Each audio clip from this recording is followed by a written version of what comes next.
Today is January 30th, 2021, and you're watching and listening to the Bush League Bros podcast. That's Bush League. Bush League. Punch you right in the mouth. That's Bush. Bush League.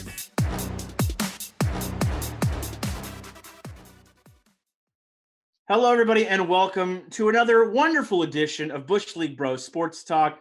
Brett Batchelder right here. And with me, as always, but something a little different, I've got Paul Iakis, but Paul, you're 30 now? That's changed? 30 years old, man. 30 years old now. I know. I'm so old now, dude. How is that? How do you feel? I mean, I bought a walker. I mean, You'll need it. Yeah, it's I got a handicap thing for my car. It's been tough, dude. Turning 30. Just the years keep coming, man. I don't know what to do. I can't make it stop. Hey, so that's what was that band? Smash Mouth? The years start coming and they don't stop. That's just quoting Smash Mouth to start off. Smash Mouth quote. Yeah. Congratulations, man. Welcome to 30. The 30 club, man. Yeah. No, it's treated me good so far. I really can't complain. Yeah. Yeah. It's doesn't feel much different. Is your hip, back, knees, like anything given out yet?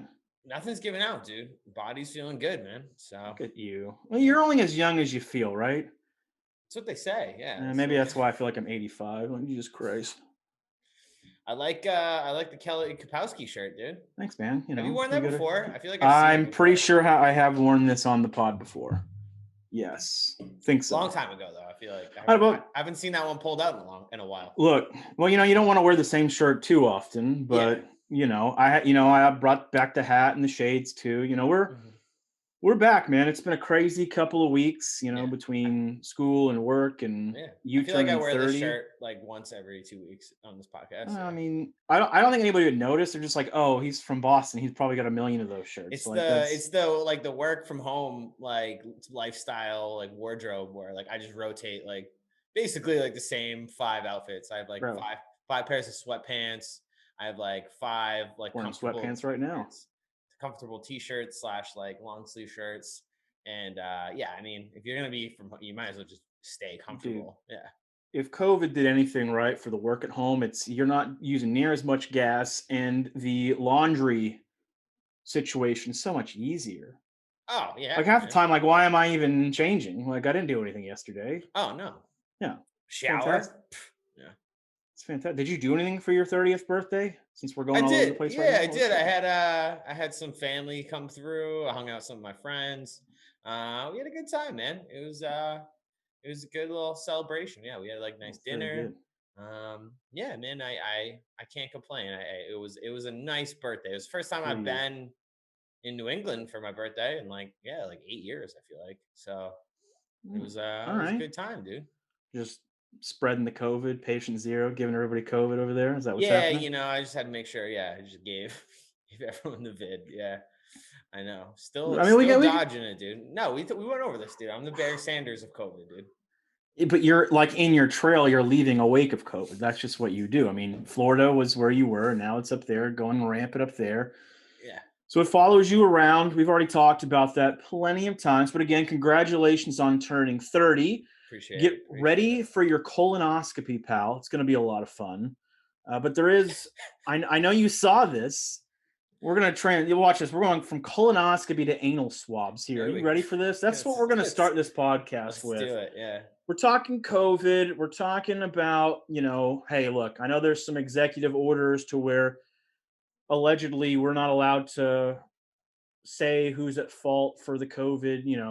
If I say that it's China's fault on this podcast, we might get taken down, because hashtag free speech is dead. But we're not here to talk about that. We're here to talk about the people that allegedly caused it, saying that, a report by the Washington Post came out that in China, they are now testing for COVID with anal swabs. And I don't know if this is just a giant prank. But they allegedly say that it is more practical and more effective at getting accurate results than, the typical shove a Q-tip up your brain method that I did, or even the quick test. Yeah. How are you feeling about anal swabs for COVID testing? Are you rushing in line for one Is of it these? just like the same Q-tip that just goes in your ass instead? Like, is that I have not looked at pictures of the swab. Maybe I should have. All I did was read the Washington Post article and just kind of cry and laugh at the same time. Like, this is where we're at. Yeah, I mean, I did see this article too, and like I thought for sure what took me back is I was like, oh, this has got to be like a Barstool article or like an Onion You would article, think. right? Like, and then I like saw it was like the Washington Yeah. Post. And I was like, oh, so this is real. Like, people are really like getting COVID swabs in their ass now. I mean, I didn't read the article. How much more accurate is it? I mean, I'm And not a doctor. I don't is it like know. instant, like it goes in your ass and comes out and it's like yes or no COVID? They didn't give us percentages in there. That's why I'm Yeah. like, is this really real? I know Because my theory behind that, right? Like, so if you could stick a quote COVID swab in my ass really quickly, and then like within 10 seconds, I know if I have COVID, I would probably do it. Yeah. I feel Yeah. like you might be a guy that you'd be willing to wait 3 to 5 days just for an anal swab for COVID. You know, I mean, you just seem about that life. I don't know, man. I don't know. I'm They're not. like, we have a 15 Mm-mm. minute nose swab right now, or you can wait 5 days to get an anal one. I'm waiting. Yeah, Mhm. I'll wait. You're here pulling the a whole Randy time. Moss at Lambeau. You're dropping Yeah, trout exactly, real yeah. quick. No, I mean, hey, if No, we're gonna know no. that people have COVID faster, I'm all for it. I've been saying this all along. We've been, vaccine, whatever, like, you have your opinions on it, whatever way it may be, right? Sure. But I've never understood like how we haven't gotten the testing down to like a science where like we know if you have COVID within like 15 seconds. Like we should have been there. So maybe we are on the way there. I don't know. I'm just like, if there's anything that's going to say, Brett, maybe just stay inside a little more, it's knowing that, hey, with all this craziness going on and with apparently what we're allowed to be forced to do or not do, like if staying inside keeps me from getting any kind of swab like that, dude, and what does that line look like? I want to know what that process is. Is everyone just like in a long line and just Yeah. you walk into like a porta potty, and is this like one of those I assume we're not doing any more drive-through testing. reverse swabs. Is it like a you just like stick your ass out the window, dude? It's like a glory hole situation here for your bee cheeks. Like, what is happening? I don't know what this looks, or is it like a long table where everyone just walks at the same time, drops, and you got like a line of doctors just swabbing? I was gonna say, I need more info. I feel less bad for like the people that get the test than like all these nurses that would have to administer it. Like you're gonna be like imagine. Could you imagine being that doctor? Yeah, could you imagine being that doctor going into office the day the news drops? Yeah. And like the head of the hospital or whatever health department comes in and goes, all right, guys, so we have a new testing initiative and they're hyping it up. It's going to be great. We're going to know way quicker. Yeah. So what we're going to need you guys to do is put your face right up people's tuchuses and swab. Yeah. I'm out. Like I'm gone. Like I'm no longer a doctor. I mean, I'm not gonna, butt play shame, but like, you don't want to see everyone's. Like, I can tell you for sure, there's not. Certainly don't. There's only certain assholes you want to see, dude. Like there's. Yes, there are. What I mean, yeah, that's fair. It's gonna be like I worry about like the mental health of the healthcare professionals that like have to administer that. Oh like, my god, the things they've seen. That's like you're gonna have to put them right next to soldiers. Like they've already yeah, exactly. This is like they've already had like the worst year of their lives due to COVID, and now we have to like make them just like stare into people's assholes and give them COVID tests. Like that's not okay, man. Any doctor that volunteers to do this, or anybody that volunteers to go in this line first, I'm really questioning what you're in that line or what you're in that line of business for. It's a little concerning. Yeah, it's really opening up Pandora's box here. There might be some volunteers for that. Some I'm kinky sure doctors or nurses. Plenty. Yeah. No, thank you. Each their own, man. Yeah. Well, let's just get into sports talk. I'm not going to give a smooth transition from anal swabs to the UFC, but let's get into it. So we had UFC 257 this past weekend. It was interesting. We'll start with Connor. Yeah. Connor gets knocked out, TKO'd in the second round by Dustin Poirier. I told you when I picked Connor to win, but I told you this could happen. This isn't Yes. overly surprising, but I think the way he lost, I think Connor looked like a shell of himself. He looked uncomfortable in the cage. Yeah. He didn't look like he wanted to be. I didn't see the power. Like he No. looked frail almost. Am I missing something here? No, I don't think so, man. Like I saw some, some critics or UFC like commenters come out after and say that like he's changed up like some of like his stance in the UFC, like his Mhm. fighting stance that like made him so dangerous before. Like he was much more like unpredictable before, and now he kind of gets in there like a boxer. Like Yeah. he's kind of more in a traditional boxing stance, which I mean can work, but like the reason he was so great is he was so unorthodox. Like you almost like you didn't know like where the angles of his punches were coming from, like the way he stood. It was hard to land on him. And I mean, yeah, it seems like he changed that up quite a bit. Um, I mean, I I think I still think that he's a legitimate fighter. I think Poirier, maybe was underestimated going into this fight by a lot of people, including ourselves, right? Like we kind of just assumed Connor was going to win Everybody. this I don't fight. think I saw a Yeah. person that wasn't a Poirier friend. Like in all the Mhm. interviews, I didn't see anybody really just pick Poirier to beat Connor. Yeah, no, I don't think like anyone did. And then, I remember I apparently his calf did get like, fucked up a little bit, but I That think that it goes was back to more. your stance that you were talking Yeah, about. And Poirier exactly. talked about after the fight. He's like he now has that wide stance where he wasn't checking the calf kicks and Yeah. And yeah, he took he ate advantage him. of it. Um, but then yeah, just to get like teed up like that, and knocked out, it was a rough look. Did you think they called it too early, or Nope. was it no? Yeah, I Nope. didn't. He looked I thought so at first, but after like reviewing it, I was like, as nah, soon as yeah, Poirier got him up against the cage and landed the first combo, yeah, and you it was started seeing him over. sagging, I go, "This is over. This is done. Yeah, He's not getting out of this." Because they say he won the first round, but great. But I didn't think Poirier really did a lot in the first round. hmm If he won the first round, if Connor won the first round, it was just because he had more activity. But even the punches he was throwing and swinging, I was like, man, I'm not seeing the no, power that I know he lost to Habib. I know he lost to Nate. But even in those fights, you could still see the pop yeah, in yeah, his yeah. swing and in his movements. What you were talking about, his unpredictability. I just didn't see it. He just seemed kind of complacent to just stand there and box, like you said. Mhm. And I don't know, man. It was No, a yeah, bummer to watch. it was a bummer. I mean, I think we're both pretty solidly Conor McGregor fans, so like Yep. to see him lose Don't hide like it. that, it's just more like all right, like it just sucks. It kind of like puts a damper on like obviously like a bunch of stuff that could have happened, especially I mean, really mainly the Khabib him versus Khabib That's too. dead. It's That's just never dead. gonna happen now. And Yeah, Khabib already came out and said he's done. yeah, yeah. And Yeah. after Why he's like, would he yeah, though? And now like you can make that argument. It's like why would sure, yeah. Khabib? Now he's got nobody. Yeah, Um, but I mean, if we're gonna, for me, like I came away with because I was super pumped going into this year for UFC. That does put a big damper on it. But a positive spin is now they have no excuse not to make Connor's next fight because Connor immediately said, "Hey, I need to get back in here," yeah. which good for him.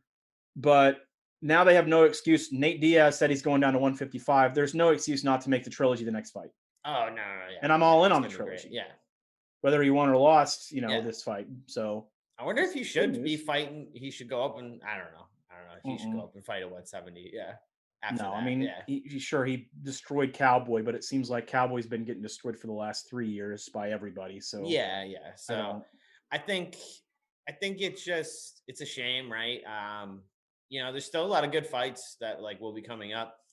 I think if anything though, I and I kind of had a sense of this going in where he has this guy's been like the face of the UFC for so long that but like really hasn't fought that much, right? Like he really, I mean, Not in that the was really like his past that was like his 3 years. second fight No, in like almost 4 years, right?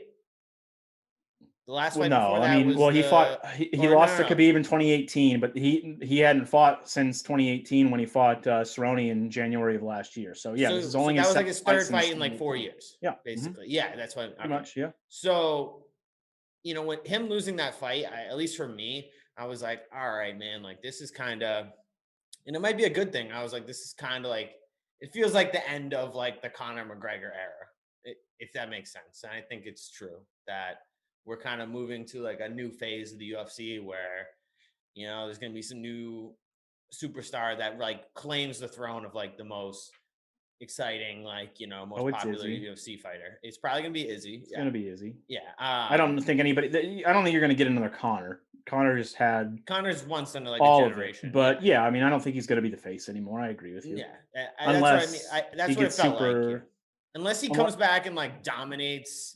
Yeah, he'd have to. Or if he comes back and beats Poirier, like if they do the trilogy. Well, they're talking about doing that trilogy too. So I mean, that's probably going to be his next two fights. I think Poirier needs to fight for a title next. Yeah. I think it needs to be him and Oliveira, and then have Gaethje and Chandler go. And because Michael Chandler looked like a fucking gangster. Dude, I was going to bring. And Dan Hooker is not. No, he's not a chump. Dan Hooker is a stud. Mm-hmm. Michael Chandler punked him out. We could talk about that one. Did that catch you off guard too? I mean, yeah,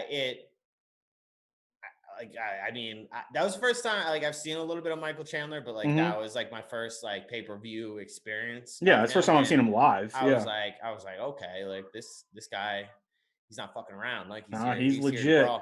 I will say, I mean, you would know a little better. I don't know his like whole like. Has he ever been like slept like trying to fight that way? Michael Chandler? Yeah. I mean, he's had losses. I don't know his KO record. I don't know his history. Because like the way like the way that he fought, like he just was going straight ahead. Like he could easily like someone that, and not that Dan Hooker's not that guy. Like Dan Hooker could have clipped him and it could have been over. I think that's what I was most surprised about, other than the fact that the finish that Chandler had with him like in downward dog position, just getting his face punched in. Hooker was.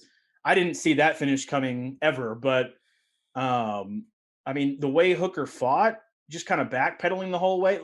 I'm never seen him do that. Bizarre, so I don't know what was going on there, but yeah, I mean, Chandler came out aggressive, looking to show the world something, and yeah, he did it, man. He did it. I mean, I was. It was certainly impressed. Like I'll say that, right? Like it was a very impressive performance.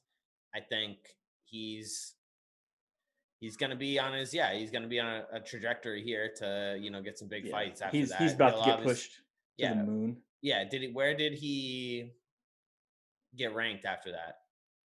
I haven't seen the rankings yet. I don't think the rankings have come out yet. Yeah. But I mean, he'll be. Hooker was 6, Connor was 4. He'll probably be at least 4 if I had to guess. Top 5, yeah, exactly. Yeah.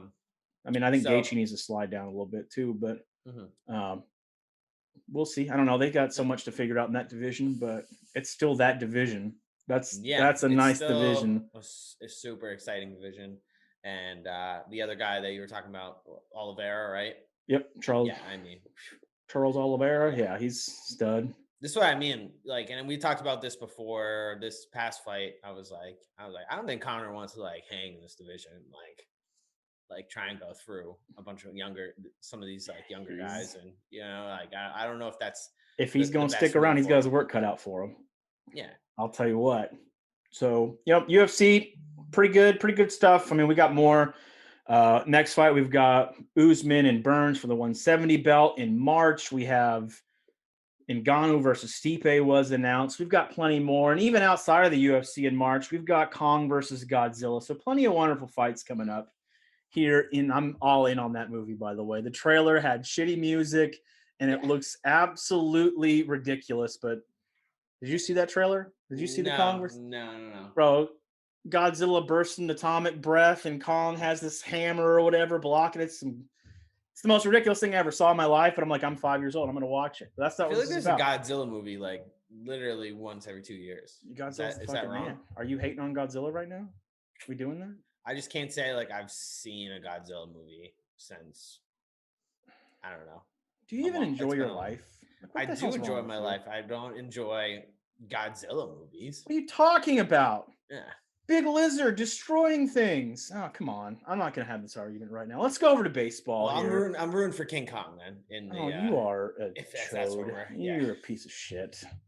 Speaking of pieces of shit, the Baseball Writers Association Yeah. over in the MLB, there is no Hall of Fame class of 2021 for baseball. First time since 1960 that nobody's going in. Yeah. Third time the Writers Association has failed to vote anybody in themselves. Mm-hmm. And there were some, let me get these names out here for you. Let me just tell you who was on the ballot this year. I've got it ready to go. Well, we've got our guys, Kurt Schilling and Manny Ramirez, right? And Schilling, we could talk about what he's been saying here in a second. Bonds, Clemens, Scott Rowland, Omar Vizquel, Billy Wagner, Todd Helton, Gary Sheffield, Andrew Jones. He just has 10 Gold Gloves. Why would we? Yeah. Why would we not vote him in? What are we doing here? Jeff Kent, Sammy Sosa, Andy Pettit, Mark Burley, Torrey Hunter, Bobby Abreu, and Tim Hudson were all on the ballot. There's a couple of their first years, like Nick Swisher, who doesn't even deserve to be on a ballot. I don't understand that one. But why the fuck, yeah, all of those names, you could make a legitimate case for should be in the Baseball Hall of Fame, one way or another. And nobody got to the 75% voting mark. Schilling was the closest at 71%. Yeah. What are your thoughts on this? It's ridiculous, dude. It's like, and then you guys, they wonder why like no one wants to watch baseball anymore. I mean, and it's not even that like per se, right? It's so dumb, man. It's so stupid that these baseball writers are the ones that like determine who gets into the Hall of Fame. Mm-hmm. Like that's not what they do for the NFL, right? It's like a committee for the NFL, right? There is a committee. Yep. Mm-hmm. Yeah. I don't get it's so dumb, right? And it's all a lot of it is all these like steroid guys, and like you can make your argument about whatever, right? But like there's guys that like there's steroid guys that have gotten in, right? Like that, it didn't like pretty clear they did steroids, but they were really proven, right? Yeah, it's like what's funny is they play this whole card. Yeah. Of there's morality clauses and ethics of the game and blah blah. Do you really want to have morality clauses? Because we could go back. I saw this on the Pat McAfee show. We could go back and look at some of these guys in the 30s, 40s, 50s who, probably wouldn't be very popular in today's culture just because of some of their views and how they treated certain races. So do we really want to play that card now? Yeah. We should start canceling people out of the Hall of Fame is what we should start doing. I mean, that's what it seems like it's going to come to. But what my argument for all this, right, is what pisses me off about it all is, all right, I get you have like your right to your vote, but all right, so a lot of those guys that you named, right, 90s and 2000s stars, right, of baseball, like that was like our era, like growing up, like, and like our people our age, younger, a little older than us, no one gives a fuck about steroids and like in terms of like if someone was a Hall of Famer or not. We don't care. We do not care. So for people like from like an older generation, which, I would say I would have to guess a large majority of these writers are from like 100%. fucking grew up in like the 50s, right? Like, they want fucking good old classic baseball back or whatever. They're the ones like voting on this shit that, like it's not your generation. Like we don't give a shit. Like this isn't, it's not Mickey Mantle and, you voted Mickey Mantle and like we talk about guys who fucking had a checker pass. Like that dude probably, had chlamydia more times than fucking than more times than he had home runs, dude. Like probably spreading that around. So that is a lot of chlamydia. But that's what I mean. Like it's they want like you to be like a Mickey Mantle or like I guess like a Derek Jeter, right? Like I don't know. Yeah, it's stupid, man. And I just feel like they shouldn't get to decide it. They shouldn't get to decide the guys that like were our era of baseball stars, like our childhood, stars of baseball. I mean, like Barry Bonds has got to get in, dude. Like it's I don't give a shit. He was a Hall of Famer before he even did steroids. I agree. That's one of my big arguments. Same with Clemens. 100%. Same with, like who else did you list on there? I mean, Manny Sammy. is a Hall of Famer before. I mean, Sammy not, but Manny But might here's have been on my thing. steroids all the time. Here's my thing, because I think I'm with you. Like, Yeah. do I love steroids? No. But if everybody was on them, which it seems like everybody was, Mhm. what are we doing? That's a level playing field. Yeah. And No, then exactly. when you talk about our generation of baseball, you could argue that, except maybe like in the heyday when it was actually considered America's pastime, like in the 50s and whatever, Mhm. our generation, 90s and early 2000s, that was the most popular baseball ever was, because you had you went from the McGuire Sosa home run derbies every year to Barry Bonds taking it over. And then right as Barry Bonds started to fizzle, Red Sox Yankees was hotter than ever. And you got your Clements, you got the Schilling bloody sock game. Like, these moments in history are remembered forever. Yeah. I don't care if there's I mean, I don't know that Schilling might be the Yeah. only one that's his morality clause has nothing to do with steroids. I don't think he was ever linked to steroids, but like those moments, like you can sit there and go, okay, everybody was tuning in to see who was going to hit a home. Sports Center would stop their cast to go up. Sammy Sosa's at bat. Mark McGuire's at bat. Barry Bonds is at bat. Yeah. The world would stop when it was Red Sox Yankees in the postseason 03, 04. And you had these iconic moments, these iconic figures who are all on this ballot, and none of them get in. Yeah.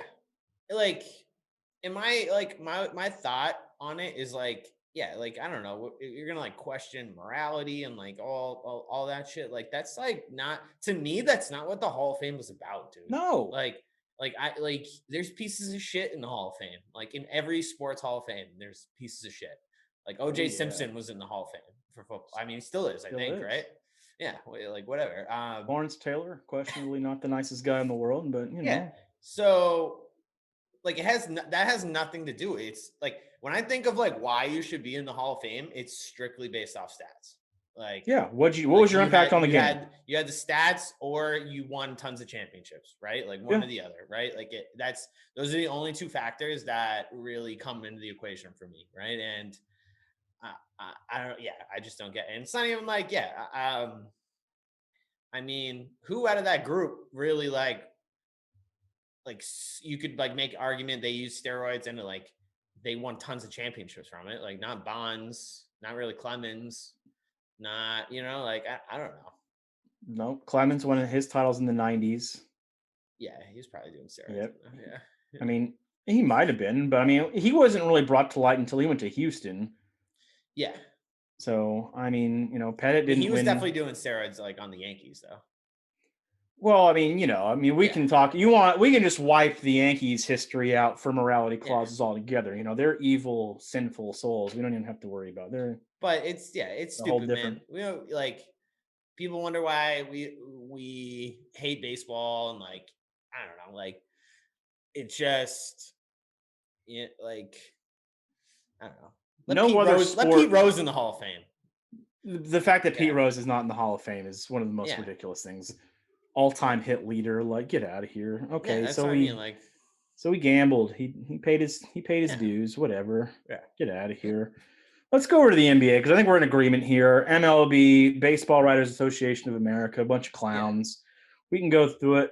NBA, I don't have a lot of news just because we're kind of in the middle of the regular season and nothing too crazy's happened since the Harden stuff. I did want to talk about Bradley Beal, though. This poor guy is on a 3-11 Washington Wizards team, and he's putting up 40 points like every night. And they asked him about it. They said, "Are you getting frustrated with the situation of not winning games?" He said, "Well, is the sky blue?" A classic response. Well done. Love the sarcasm right there. Yeah. Bradley Beal, is he in or out on Washington? Are they going to trade him before the season's over? Yeah, he's going to be out of there, I think. I don't see why they would hold on to him. Like they might as well just get rid of him at this point. Like he wants out.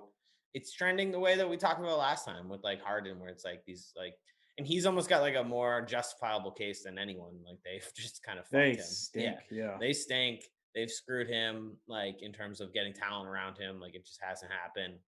Like go get a boatload for him. Like it's almost like the best move in some sort, like, right? Like when you get to this point, that's the best move is to just go get a boatload of picks and assets and try and move forward because that team's not going anywhere. I don't think they're gonna even make the playoffs in the East. Like, No, they're which the lowest is, seed in the East right now, and the East stinks right now. East is not good. Mm-hmm. So, yeah, I'm out. I think they need to trade him. Where he goes, Yeah, where are you thinking? I don't know, man. I've heard like some Warriors buzz, but I don't know if that will really happen. Be a great fit. Yeah, he would be. For a year, though. If Clay comes back, then I don't know what you do with him, but Yeah.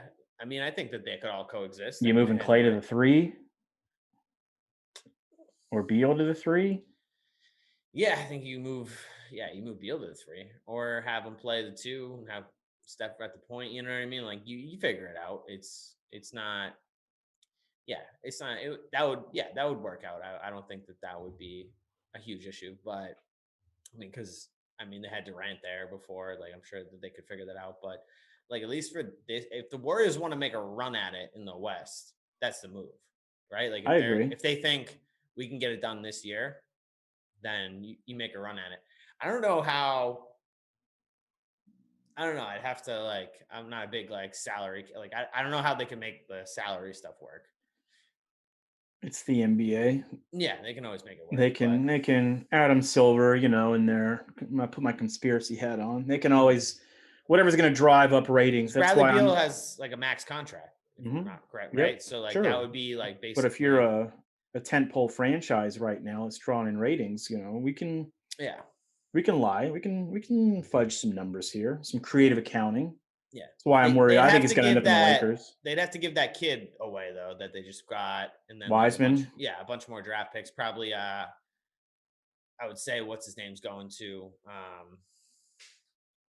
God, why am I blanking on it? That lanky fucking small forward that they picked up. Wiggins.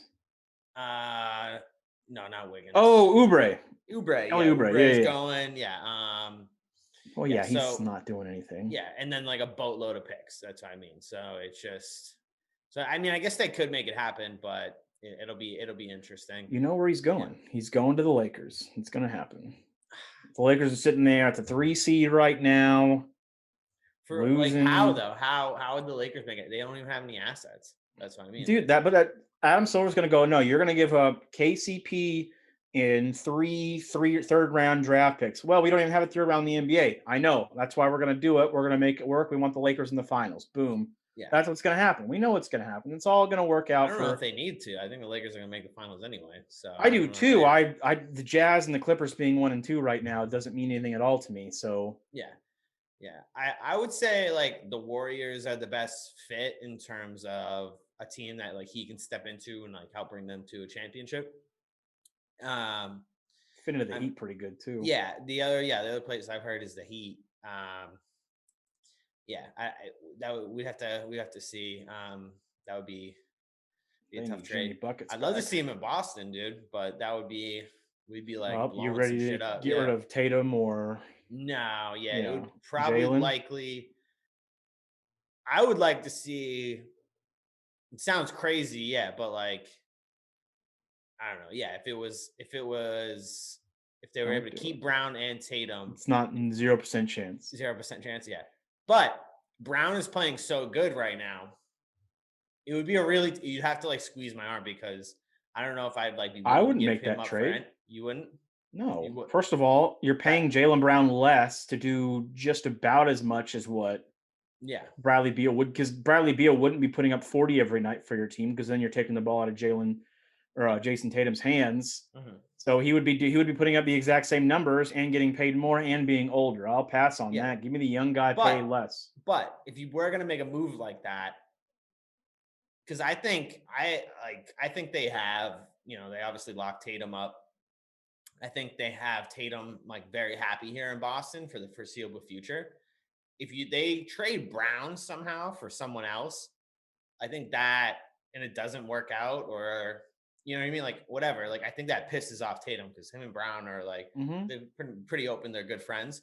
The only person that you could get that Tatum would be happy is Bradley Beal because they grew up together in St. Louis. They're BFFs. So did not know that. You know, yeah. So that would be the only way. Not doing that could work, I think. Keep the young guys. But yeah, Keep I the mean, they're young both. guys. I mean, Jalen Brown is like blossoming into a superstar as well this year. Yeah, So he's it's like, playing amazing this yeah. year. So it's You don't like do it's that. kind of silly to do. It's kind of like, yeah, you just gotta. The Celtics got a hold on those two, and I think if you just sit with them, they're gonna bring you to the promised land. I'm hoping that's their goal here moving forward. Bradley Beal to the Magic. Confirmed. Anybody, or anything else that you want to talk about in the NBA here before we go to the National Nah, Football not League? really. Yeah, let's go Yeah. football. I was going to talk Paul George, but I'm sick of Paul George. Yeah. So let's talk NFL. We had some big news. We'll talk about the Super Bowl and all that here in a second. It's Bush League Bros Sports Talk. Paul right there, Brett right here, talking NFL now.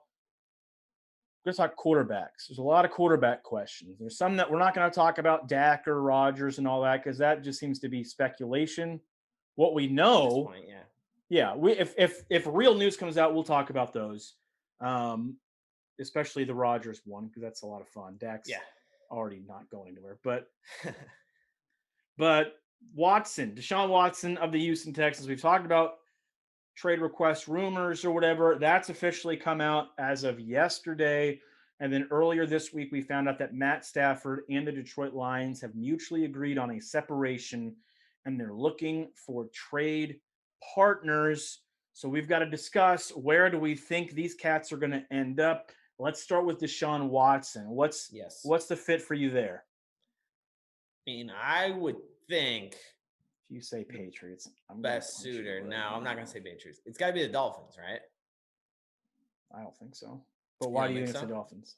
I think the Dolphins have the most assets to trade them, right? Like the Dolphins have a bunch of like picks that they can trade. They can kind of make a good package for the Texans that, because the Texans are going to want, I don't know about a king's ransom, but they're going to get a king's ransom. They're going to want something along those lines back. I don't really know that Deshaun worth. I don't think he's worth like a king's king. Like he's not worth like a ransom. Is he a franchise quarterback?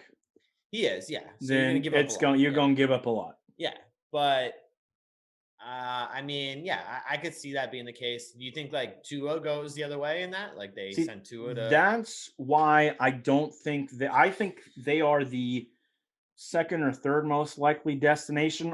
They have plenty of trade assets. I don't question that.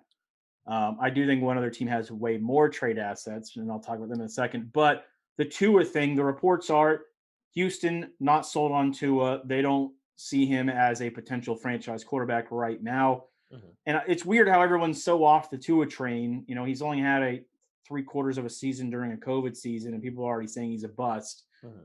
They went 10-6. I know they used Fitzmagic as their closer and probably should have never benched him, but come on, guys. That's my big hang up. I think he'd be a great fit in Miami. I think they've got some good pieces around him, and I think they could build around it. The defense is obviously stout, and I think that could be pretty scary. But I think if the Jets don't do this, the Jets to me are the obvious green light. Okay, hey, the Dolphins can offer you a slew of picks, including the number 3 overall pick this year, where you could draft a core. You wouldn't. But the Dolphins would have to get rid of Tua somehow at that point. That's why, the Tua thing is a hang up for me. The Jets, they can go, okay, hey, they can offer you the number 3 overall pick. We can offer you the number 2 overall pick. Mm-hmm. And we can offer you the 23, I think they have the 23rd or the 24th overall pick this year, and a pick next year. And if you want Sam Darnold, we could throw him in and some mid-rounders. And I think they have the most picks. I think Sam Darnold, whether Houston wants him or not, I think he's easier to get rid of for another team to get out of the way. And having the number 2 overall pick means if you want Justin Fields, you don't have to worry about paying Sam Darnold or Tua a second contract. You've got 5 years of Justin Fields, of the BYU kid, Zach Wilson, or if you want to Trey Lance, I don't get the hype on Trey Lance, but if you want Trey Lance, you can get anybody not named Trevor Lawrence at number 2. And a bunch of picks while not paying that quarterback.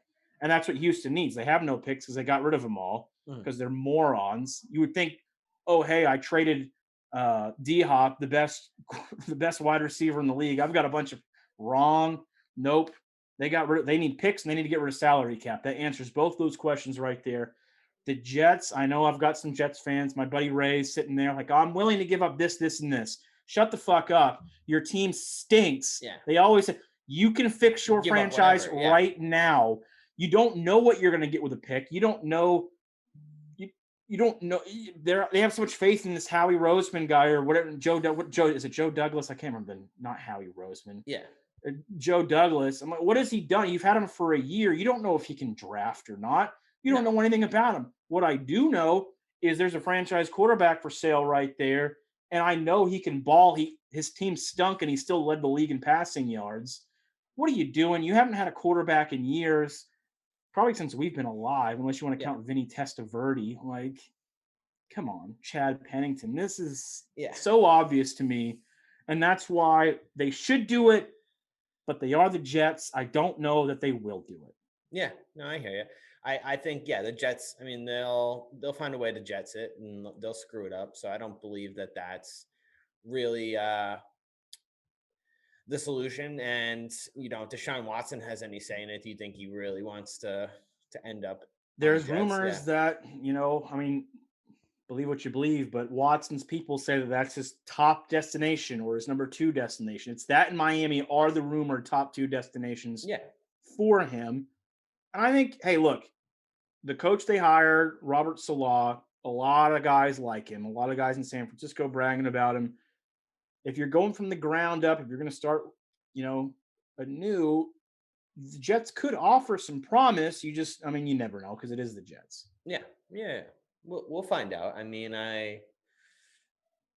he's obviously definitely on the move. We found that out, right? And we'll probably find out here in the coming weeks. We'll see. Yeah. Once we know what the salary cap looks like, and probably a week or two after the Super Bowl, we'll know. We'll know what's going down, I think. But some other interesting teams to keep an eye out on are obviously going to be the Lions, Colts, your team, the Patriots, and Carolina Panthers have been talked about. And I know Saints fans want him, but Saints, you ain't got shit to trade with. They got Jameis, dude. They got Jameis. Oh, God. Hey, Drew did say, if I'm not coming back, it's your team now. Good for him. What about, what do you think is the best fit for Matty Stafford coming off Detroit? Underrated, in my opinion. Yeah. Could do really well with a change of scenery.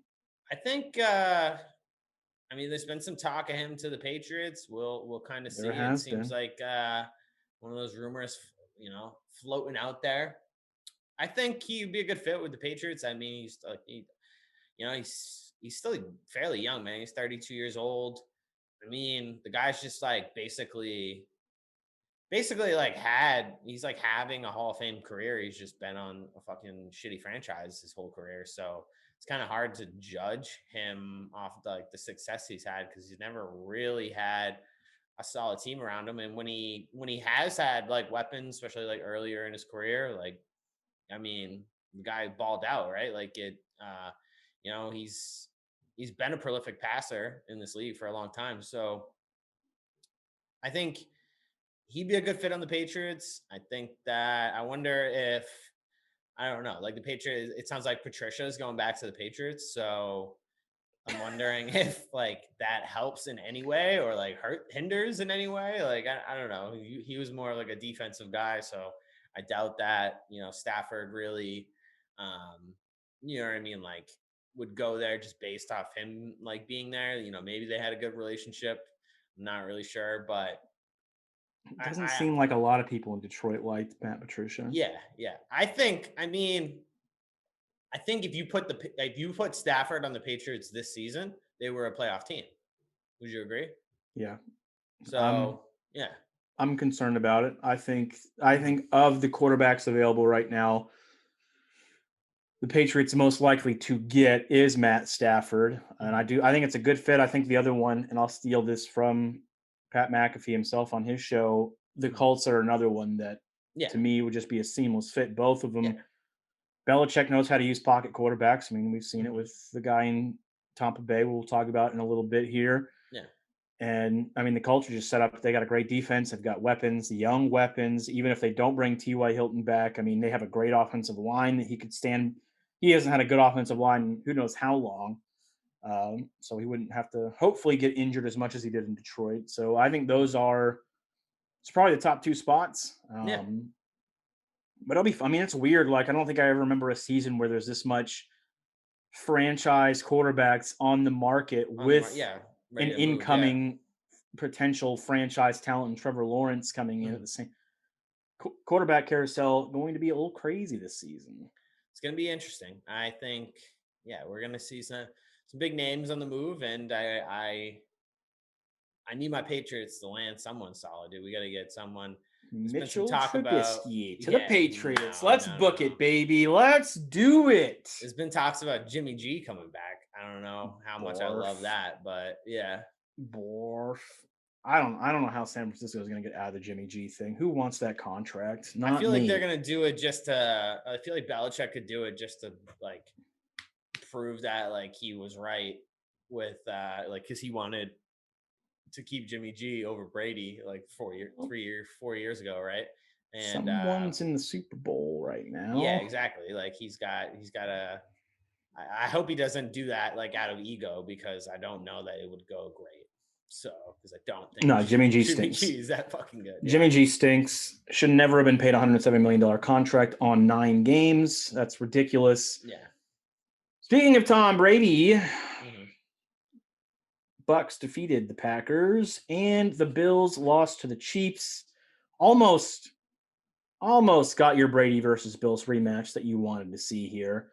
But the Bills did look terrible. Packers, there's a lot of conversation going on about that 4th down play late in the 4th quarter. Should they have gone for it? Should they have kicked the field goal? They kicked the field goal, decided to play defense with 3 timeouts left. Thought they had a stop. There was a late pass interference flag thrown. Game over. Tampa wins. It should have been a pass interference flag. There's no controversy there. But yeah. Are you on the team? We'll start with the Packers game here just because I set that up. Are you on team should have gone for it on 4th down right there, or do you agree with the field goal? I think that they should have gone for it for sure. I mean, you got Aaron Rodgers because it's still a 1-possession game either way. Like you still got to get a stop. So like it doesn't. Yeah, I mean the argument they could have tied. They were down 8. They could have tied with a 2-point conversion. Yeah. So, like, even if you don't get it there, you still got to get a stop on the other end. And it just, it didn't seem like, like the right move. And, you know, you got Aaron Rodgers as your quarterback. Like, you just got to, you got to go for that. Like, I don't know any other, Tom Brady, if Tom Brady's on a team, you're going for that. Like, a lot of other quarterback, you know, like, it just didn't make sense to me that they would kick the field goal there with Aaron Rodgers. I mean, Rodgers did, you know, kind of make a couple mistakes there, like right before that, but it is what it is, man. Like he didn't look as sharp in that game, you know, as he typically does. But hey, it's, you know, and now his time may be over in Green Bay because of it. Who knows, dude? Like I don't know. Yeah, it's fucking wild, but. You don't think he's on the move? No, I don't. I know a lot of people read into the speculation because he said some interesting post-game comments about, hey, that wasn't my call, blah, blah, blah. What have we heard about Jordan Love that makes everyone go, hey, this guy is going to win the MVP this season. We can just let him go. We can ship him out and put in Jordan Love. And we've been in the NFC Championship game 2 years in a row now. Haven't made it to the big game, but we just want to actively regress now. I don't think that's going to happen. And I get the argument why people think that he should have gone for it or they should have gone for it. Again, MVP, it is Aaron Rodgers. But I look at it on the other way. As far as, you know, you said they would have had to get the ball back anyway. So it was either, okay, you get it. And if you get the 2-point conversion, great. You still got to stop Brady with 2+ minutes left in the 4th quarter to either make it to overtime or get the ball back to go for the win. Yeah. So if you don't get the 2-point conversion, you got to get the ball back. If you don't get the touchdown, you got to get the ball back. So in my opinion, I said, okay, kick the field goal here. Either way, in any of these scenarios, I have to get the ball away from Tom Brady. Yeah. So if I kick the field goal and I can get the ball away from Tom Brady, then I have a chance to win. I don't have to hang on a 2-point conversion. I just got to get it in the end zone. The game's over. So that's how I saw it. and I get why everybody's mostly on the other side. But I was just sitting there thinking, like, okay, if Tom Brady knows he has a lead, if they kick the field goal, Tom Brady knows he has the lead. They're probably going to, and that's what they did, except on 2 plays, give it to Fournette. I know they're going to play more conservative. Yeah. If we have a tied football game, I'm giving the GOAT the ball with 2.5 minutes left to go drive down and do what he's done hundreds of times and win the game. Like, I just didn't feel like, I thought maybe if you're down, you could lull them to sleep and get the ball back. And they almost did with a minute and a half to go. They just got the pass interference. And they didn't even need to pass interfere. So I'm not, look, I do not like I love me some Aaron Rodgers. I do not like the Packers. So I was not mad at this outcome. I'm happy about it. And now your boys, Tom and Gronk, they're in the bowl, bro. Congrats. No, yeah. Congratulations. I'm excited to see Brady back. Like I told you, right? Like now that the Patriots were done officially, I'm back on the Brady train. So I'm very happy to see my boy back in the Super Bowl. It's he gets to play in his home stadium down there in Tampa. I'm very excited, man. I'm very happy for Brady. Guy won me 6 Super Bowls, so I can't really be upset with that. To get blown out. Yeah. So you think he's about to get blown out? No, I think they have a better. We're not going to do picks on this. We'll do it picks next week. But yeah, they have a better. I think they could very easily win this football game. But I like to think he would, just because the Chiefs are unreal. And you got the GOAT versus the guy everybody wants to be the new GOAT now. Because I don't have a lot of takeaways from the Bills-Chiefs game. Really, what I saw was one team clearly better than the other, and the other team just not ready for that spotlight yet. The Bills, they're not frauds, but they've come a long way this season. Put themselves in a good spot for the future. You got to feel good as a Bills fan about what their future could hold. Josh Allen looks great. They did not look like they were ready for the Chiefs in Arrowhead, where I don't know if they were social distancing in the Arrowhead this weekend. Did not look like it. Yeah. But do you have anything that you noticed or wanted to talk about from the Chiefs-Bills game? Not a ton, man. I mean, it kind of went the way that we thought, right? Like it's just, I think the Chiefs are just too overpowering when it comes down to it, when they're set their mind to, winning a game. And the Bills, right? Like I think they're a year away, man. Like I think next year could be their year to really, come out of the AFC, but I just don't think it was quite their time yet. But they're set up for, for the next foreseeable future. And I don't think they're going anywhere. It's just the Chiefs are a juggernaut, dude. I don't know. I do want, I mean, we can talk about the Chiefs all day. I do have one thing I want to talk about here. Just really quick. You got Bills Mafia, obviously one of the best fan bases in football, whether you like the Bills or not. Obviously, you can't like the Bills. You're a Patriots fan. It would be disgusting if you did. Yeah. But I think we all agree they are one of the more electric fan bases in the NFL. I'm getting really concerned about this. I didn't know until this year that they were doing this. You've got anywhere, if you're in the 20s, 30s, fine. If that's your age range, fine. But you've got 40 to 60-year-old men jumping off the top of vans through tables. And this is a Bills tradition. What is that? What is this table breaking WWE nonsense that's going on in Bills Nation? You just caught on to this? I have never. I'm sure I've seen clips sporadically throughout my life, but this year it just seems like all of them.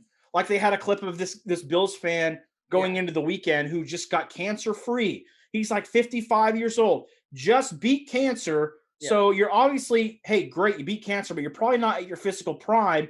He gets on top of a ladder and first thing, threw a table onto a concrete slab. I'm like, dude, you just got your life back. You're about to kill yourself. Yeah. What are they?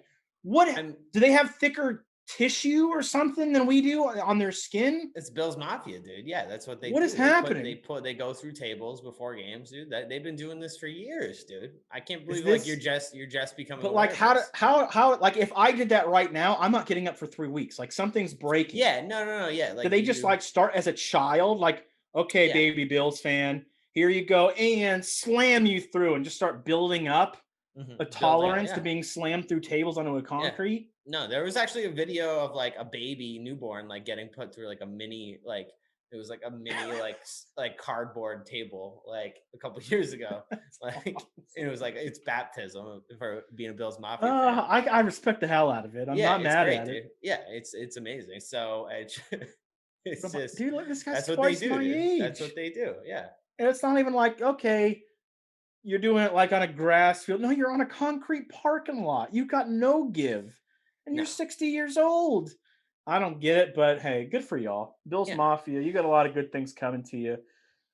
Maybe not in your health life because that just seems super dangerous, but Yeah. whatever.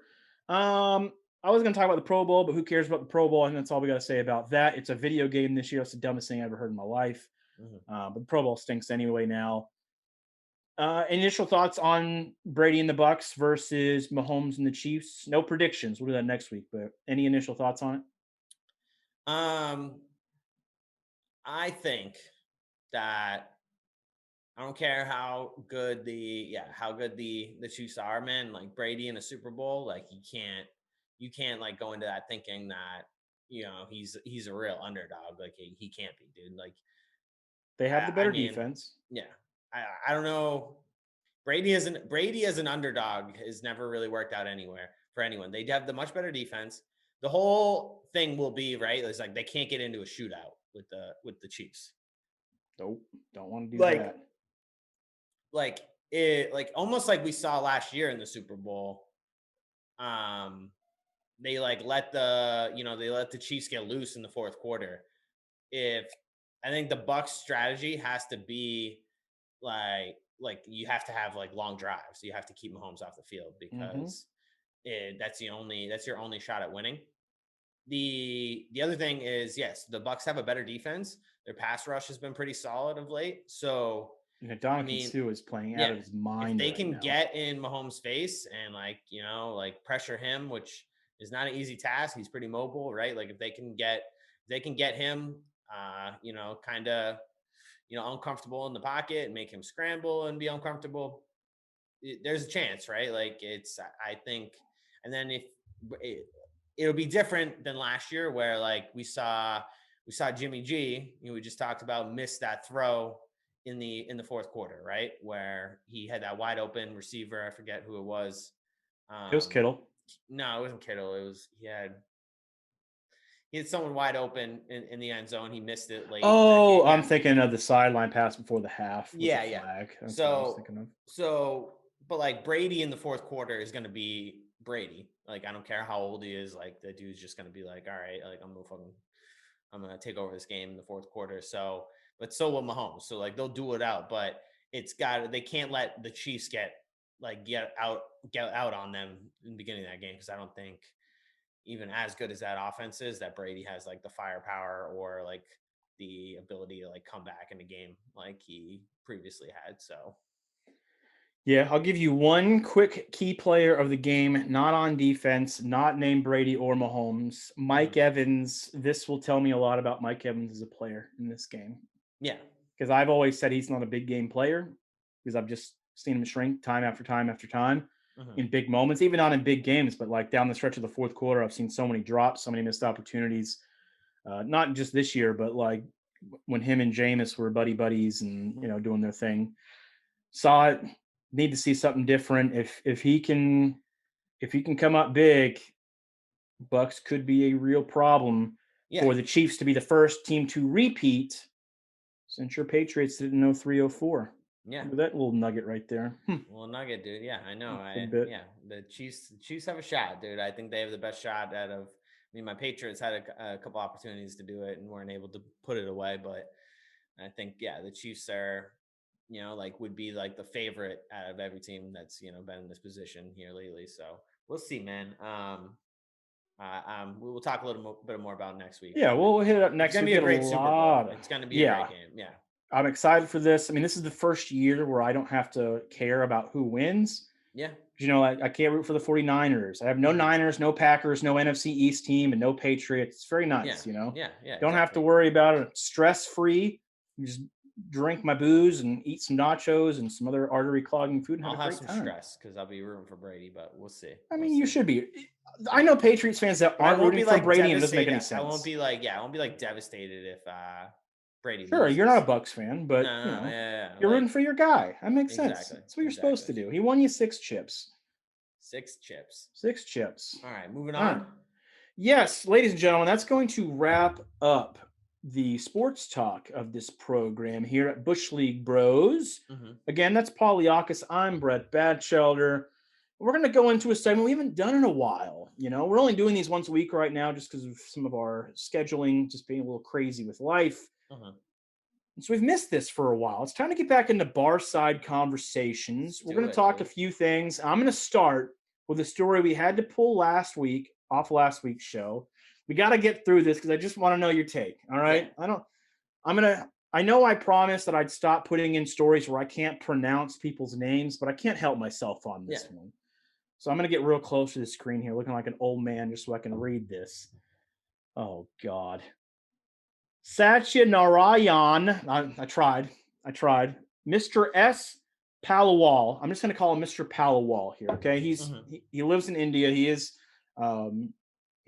he's a native to India, and he is in trouble. He has now been arrested by the government of India because he sold out his country. He gave out military secrets to Pakistani intelligence. And, typically you would think, oh, I'm getting exchanged, money or, land or something. But no. Allegedly, Mr. Palawal here did this for nudes of the female agents that were corresponding with him. I don't have video or images of what these women look like in general. That was not released in the article that I saw. Yeah. But when I saw this, because I saw this on a meme site, and I go, this can't be real. I verified it through 3 different websites that weren't, I can't remember. It wasn't the Washington Post, but they were legit websites out of India news. And I can't, this guy is selling out his country, military secrets, because he was involved in the military. I can't remember what position he was in, but for nudes. And I just want to know, could you justify selling out America for some nudes? No way. No. Are nudes even worth that? No. Yeah, dude, this is 2021, dude. Nudes are yeah, man, come on. Nudes aren't gonna do it. Yeah. Nudes are of the past, dude. Nudes are that's 2010s, dude. We're in the 2020s now, dude. That's like someone coming up to you when you were, even now, someone come up to you with let's go nerdier for a second.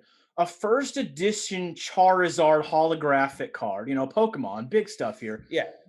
That's, hey, you have that. Hey, you give us that Charizard and we'll give you this fucking common Weedle, the little worm guy with the horn. We'll give you a Weedle for that holographic Charizard. This is worth 2 cents. That's worth hundreds of thousands of dollars. Let's make this swap. And you saying, okay.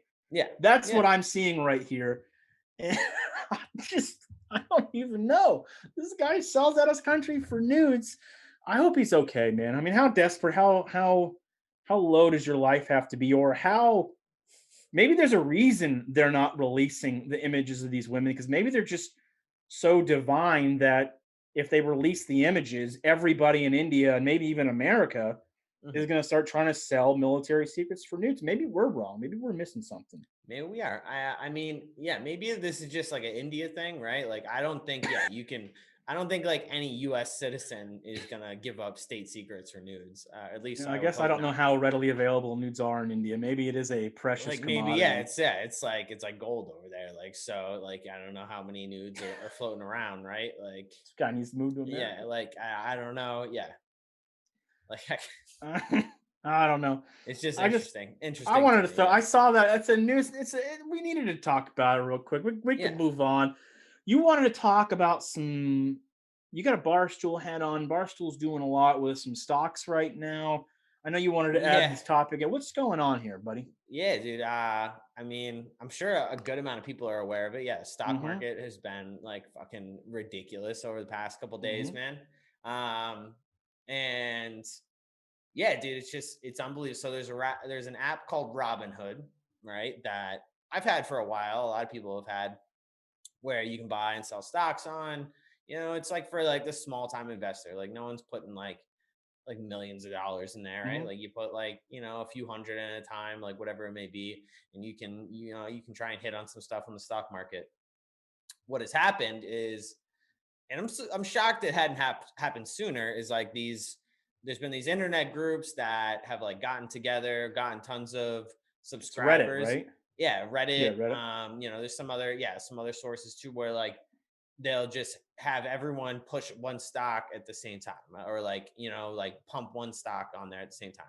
Like I'm currently watching, it's got me like I'm like Gordon Gecko now, dude. Like Can't do I it. Too stressful. yeah, I do. I'm can't already. play I'm kind of over it already myself, because Mhm. like it is stressful. You just have to like watch it all the time, dude. It's terrible. Like, I mean, stocks always go up, so I almost want to just like buy a bunch of stocks and just leave it for, you know what I mean, like for a while, and then like eventually I'll make That's money what you're on it. Yeah, supposed to do. You're supposed to not touch it.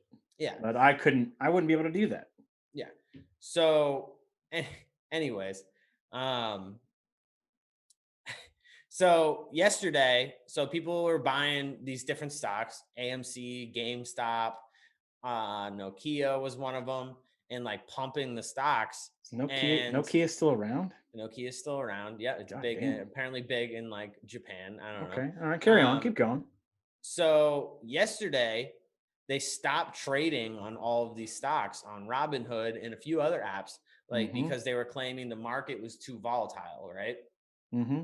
But I mean, there's a whole lot of different like conspiracies on what is going on with it, because they're saying that people that had like shorted these stocks are like taking a bath. We're taking a bath with the stocks going like through the roof. They're losing like billions of dollars, and so a lot of people believe that they basically crashed the market yesterday by limiting people from buying or Mm-hmm. selling or buying these stocks even 100%. more. They crashed the market so that like Wall Street people could get out. And I mean, I'm of the belief that it's probably exactly what happened, right? Mm-hmm. It's 100%. just they're trying to claim that I'm they're one of those guys. protecting like the average investor from losing money, No, but they're I trying to mean, protect billionaires. That's what yeah, we're doing. exactly. Someone like me, like where like I don't know, I'm not like all right, if I put like $200 in, even if I lose it all, like it's not like the fucking end of the world. Like I get some people put like a lot more money than that in, but you got to let people take the risk. Like it's not, you can't make the decision. Mm-hmm. What they're claiming is like they're making basically a decision for you that like you should like like that they should protect us from losing our money, which is a bunch of bullshit. Yeah, they don't want No, to they're see. protecting their own asses. The Exactly. people. Yeah, So that's exactly what's happening. it's been wild. It's been a wild like 24 hours in it. It's just following all of it's been crazy. Barstool, like Dave Portnoy has been like kind of like on the forefront of it, like just kind of calling out how corrupt it's been. And it's definitely like super corrupt. Like Well, they it's hate not, yeah. him because he's been fucking up their stock markets for the past since COVID came Yeah, out. no, yeah, He's been playing them like a fiddle. Yeah, he's been like Genius. pumping, yeah. I don't know, man. I don't know a ton about it. It's fun to do, man. Like I said, I don't put like a shit ton Look. of money in it. I'm not really like losing tons of money doing You know it. what's It's yeah. You know what's sad about and I mean, even if I did it, I would probably do what you're doing. I would put Mhm. enough money that, hey, this is expendable. Let's just have some fun. It would probably, like you get, as I'm hitting my microphone, it would probably get very unfun very quickly because I would stress out about it, just like I Mhm. do with football or any other sport that I watch. But what's funny about it is, I'm pretty sure these are real tweets, Ted Cruz and Alexandria Ocasio-Cortez are getting along. So maybe they're bringing this country together, Yeah. because she's like, hey, this is when they crashed the market. She's like, basically, this isn't a direct quote, but she's like, this is bullshit. And we need to look at this. And we need to have a hearing and we need to figure this out. Yeah. And Ted Cruz, so she's a Democrat, super Democrat. He's Republican, super. He goes, yep, I agree. This is wrong. When everybody's kind of going like on opposite ends of the spectrum, going, no. What are you doing here, pal? Yeah. I think it's a little more than just a conspiracy. I think there's something there. They don't want the regular man getting their money on some greenbacks, and they're saying enough, Mm-hmm. And we're tearing them down. We are here at Bush League Bros. We are tearing down the upper class. That's what we do on this show. We're bringing them down. Let's go. We do. Yeah, Let's go. I mean, yeah, it's we're bizarre, investing man. everything. I get like, I don't know. It's crazy. I understand it to some degree, but like at the same, yeah, it's definitely a bunch of fraud, and it just shows you that like, yeah, like where they don't want small time people to like make money No. via stocks and stuff like this. But like, I don't get the other part of it is like, what did you expect? Like they sent out $600 checks to like a lot of people that like probably didn't need them recently, right? Like, 100%. Yep. like it just is what it is, right? And like a lot of those people, of course, we're going to put some of that money like into the stock market. Like, why not? Right. Good for And them. I feel like this is what we're seeing of it. And I mean, they're talking about sending 1,400 more. Like, this is exactly people are going It's to pump supposed to money into the pass stock this market week, I again. think. Yeah. Yeah. So if Well, that no, happens, because they're going to block us. They're going to find out. Wall Street's going to find a way to block us. So, yeah. So we'll see. Yeah. Whatever. I'm getting smoked on some stocks as we Interesting. speak. I like Yeah. have So, it. I have it you need to pulled flip up. that phone upside down. You can't even be looking at it here. So, yeah, Yeah. we'll monitor that Turn it off, situation. turn it off. Yeah. We love to get into conspiracy theories and, what the government or Illuminati or alien, we love all that talk. So we'll have more follow up on that. And I'll educate myself more on it because I'm not big on stocks. Again, freak me out. Don't know how to play the game. Maybe Yeah. I'll learn. Let's close this out here with a little birthday talk. We're going to come full circle. We started the show. It's your 30th birthday last Friday. You're old like me now, the Dirty 30 Club. I want to know, what was your best and worst birthday experience? Shoot. Oof. Best birthday? Yeah, give me Oh your best one. man, that's a tough one, right? It's a tough one to pick. Um, Probably like I had like a couple Chuck E. Cheese birthdays as a kid. Those were pretty solid. You can't really like, if you're, I think I had like birthdays like maybe like 5, 6, or 7 there. You can't really beat Chuck E. Cheese. I mean, Chuck E. Cheese is, I mean, when you're a kid, dude, it's where the kids go, right? Like Sure. it's the best, dude. We had another place near me. It was called like Space Center, which was like just like Chuck E. Cheese. That was a solid spot too. But it's like space themed? Yeah, Oh, that it's sounds like dope. That yeah, sounds better like than Chuck E. laser Cheese. tag, laser tag, Oh yeah, let's go. like rides and shit. Yeah, so arcade. So that was pretty solid. Those birthdays were good. Worst birthday, man, there's been a couple, man. There's been a couple where like I drank way too much and pretty much I just, mean, I like, feel that's gonna be both our stories, yeah. pretty much just like blacked out. Like I would say Mhm. like my even though like you would consider it a good birthday, like my 21st birthday, I'm pretty sure I got like annihilated drunk and Yeah. like I Well, don't I remember. had friends Yeah. that made sure I drank until I puked because they're Yeah, they're good yeah, friends. yeah, That's of what you course, do. yeah. So yeah, like I would say, yeah, I don't know if that was the worst one. I don't know. I've had a couple where like, I just kind of like didn't do much. I don't know, like, but Those aren't. But yeah, the older we get, I think the better that is. I mean, that'll be the next question if we even care about birthdays anymore here in a second. But yeah. um, What was your worst and best? Yeah. my worst was my 24th. Not even like it was a lot of fun, but the morning after was regrettable. We went partying downtown. I don't think I've told. Man, I might have told the story on this pod before. Went partying downtown Orlando, as you do. We started bar hopping, and then I'm not a club guy, but once I'm more than slightly, but once I'm not drunk, but like teetering, buzz, drunk. Once I'm at that level, like you tell me where the party is, I'm going. Like that's just like I'm all in. So we went to Tier, Vane, and somehow we ended up at Back Booth, which is not a place you want to end up at. Apparently, I got kicked out. I don't even remember. Nice. Apparently, I got kicked out. My buddy saw me get kicked out, and I woke up at 3 o'clock the next morning, soaking wet in a grass field with no t-shirt on, right next to a sprinkler. And I felt absolutely miserable. Now, when I was finally coherent enough to like, do you remember in Wolf of Wall Street where he's like crawling to the Lamborghini, like That was rolling? you? Yeah. When I was finally able to roll over, I could see that the other side of the grass field, like just behind me, was my buddy's apartment complex. Yeah. And my first thought was like, dude, why the fuck am I soaking wet in a grass field outside? Why am I not up there? Yeah. And my buddy tells me the next morning that apparently I refused. Like, I got out of the car and my head went right first into the concrete. Like, I just fell into the parking lot and I crawled into the grass.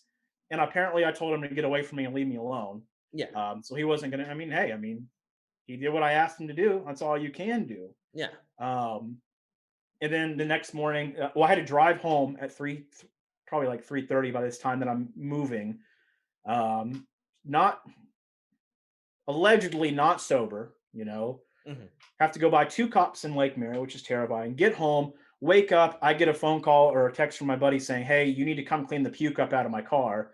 So that whole process was, while everything leading up to me blacking out was electric. Yeah. The preceding morning hangover and cleaning of the puke probably made that the worst. A great story, but probably made that the worst. And the best, I don't know. It would probably be something when I was a kid. Probably has to do with, like, I remember one year my family, we just went to a park and I got like some Jurassic Park toys and we barbecued and I beat my dad in basketball, I think, for one of the first times. There you go. That was pretty dope. But as an adult, it's, it's all until you're done. Like I kind of think I am right now with birthday parties. Yeah. It's just kind of, hey, we're going to go out and have a few drinks and call it a day. It is what it is. So, Yeah. But you had your nice family gathering. Last question before we wrap up the pod. Yeah. Are you done going hard for birthdays now? Yeah, dude, I'm good. Yeah. Okay. Yeah. I'm good. I'm going hard. Yeah. I didn't even go that hard this past weekend. It was pretty mild. And I think, I don't foresee myself going hard from here until maybe if I make it to 50. Maybe if I make it to 50. 50 feels like a good one. I would say like 40. Like if I get it to 40, like I'll rip it up again. But there's no guarantees, And I'll at 33, I'll do a few shots for Jesus. And if I make it that far, I've lived as long as Jesus, yeah, exactly. Cheers, mate. Like we got this. We did it. Yeah. Look at us. Hang me on the cross. Yeah. Well, I think that is a great way to end, yeah. This episode of Bush League Bros Sports Talk. Just talking blasphemy. I love it. That's Jesus. Yeah. What a great way to end the show, guys. Thank you everybody who's already subscribed and following us on Twitter and YouTube and Facebook and all that. You can find us on social media, Twitter, Facebook at Bush League Bros. Find us on YouTube as well at Bush League Bros if you're not already subscribed. Let us know your favorite and worst birthday experiences in the comments below if you're watching on YouTube. We are also on Spotify, again, at Bush League Bros. Until next time, though, ladies and gentlemen, we got to get out of here and go live our lives. So, peace. That's Bush League. Bush League. I punch you right in the mouth. That's Bush. Bush League. That's Bush League. Bush League. I punch you right in the mouth. That's Bush. Bush League.